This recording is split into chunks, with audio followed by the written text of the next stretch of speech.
এটা হচ্ছে সেই বোট পার্ক। বোট পার্কে এবার হচ্ছে উমেদ ভবন প্যালেস, মানে যোধপুর রাজস্থানের যে মন্দিরটা হবে সেটা হবে হচ্ছে এই টাইপের। কতটুকু হয়েছে আপনারা দেখুন, এটা দেখলে বুঝে নিচ্ছেন এটা সেই বোট পার্ক। এই বোটটা কিন্তু পুরো ফিক্সড, এটা কিন্তু বারবার করে বানানো হয় না।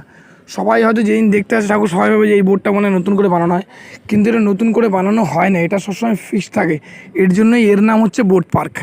এই বোট পার্কের প্যান্ডেল যেটা দেখলেন রাজস্থানের, যোধপুর রাজস্থানের ওই উমেদ ভবন প্যালেস, এটা আপাতত এই পর্যন্ত হয়েছে। দেখে নিন, অনেকটাই পিছিয়ে আছে আপাতত, কারণ এতে যে প্যান্ডেল সেহেতু এটা আপনার এখন পর্যন্ত মানে অলরেডি 90% কাজ কমপ্লিট, 10% শুধু ডেকোরেশন বাকি আছে। এখান থেকে পুরো মেলা টেলা হয়, সব রেডি। ওকে, এই দেখুন। তবে এইটা বোট পার্কের যে প্যান্ডেলটা হয় এটা তো আপনারা জানেন, এটা একদম মানে বেশি মাইটিয়ার থেকে পেছন দিকে আসলেই এই প্যান্ডেলটা দেখা যায়।